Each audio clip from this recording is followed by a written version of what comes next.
അപ്പൊ ഇത് കേന്ദ്ര സർക്കാരിന്റെ പദ്ധതിയാണ്. ഇതിന്റെ സംഗതി എന്താണെന്ന് വെച്ചാൽ ഒരു വണ്ടിക്ക് നമ്മൾ അതിന്റെ പകുതി കാശ് കൊടുത്താൽ മതി. അതായത് 1 ലക്ഷം രൂപയുടെ വണ്ടിയാണെങ്കിൽ അതിന് 50,000 രൂപ കൊടുത്താൽ മതി. അതല്ല മോനെ, ഞാൻ എന്താ അറിയോ, നമ്മൾ ഈ ഓരോ തട്ടിപ്പും വെട്ടിപ്പൊക്കെ ഉള്ളതല്ലേ, അപ്പൊ ഈ പകുതി പൈസക്ക് കൊടുക്കുമ്പോ എന്താണെന്നുള്ളൊരു സംശയമൊക്കെ ഉണ്ടായിരുന്നു. അതാണ് മോനെ നേരിട്ട് വിളിച്ചിട്ട് സംശയം ചോദിക്കാന്ന് വിചാരിച്ചിട്ടാ.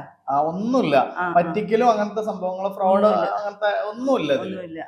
ആദ്യത്തെ ഞാൻ ഇവിടെ വേറൊരു കസ്റ്റമറായിട്ട് സംസാരിച്ചുകൊണ്ടിരിക്കുക. ഇല്ല, ഇന്ന് തന്നെ നമുക്ക് റെഡിയാക്കാം കേട്ടാ. ഇല്ല, ഞാൻ കുറച്ചു നേരം കഴിഞ്ഞ ഒരു അരമണിക്കൂറിന്റെ ഉള്ളിൽ എത്തും. അതെ അതെ അതെ, നിങ്ങൾ പൈസ തന്നാ മതി കേട്ടാ. പൈസ അവിടെ തന്നാ മതി. ബാക്കി അവിടെ വണ്ടി തിരുവനന്തപുരത്താ. എവിടെ നിങ്ങൾക്ക് ഏതാ ഷോറൂം? എവിടെയാണ് സ്ഥലം വെച്ചാൽ നിങ്ങൾക്ക് താല്പര്യമുള്ള സ്ഥലത്ത് നിന്ന് ഇറക്കാവുന്നതാണ് കേട്ടാ. ഞാൻ എത്തിക്കോളാം. ശരി ശരി. നല്ല ആള് വരുന്നുണ്ടല്ലേ. ഫോൺ അറ്റൻഡ് ചെയ്ത് മടുത്തു.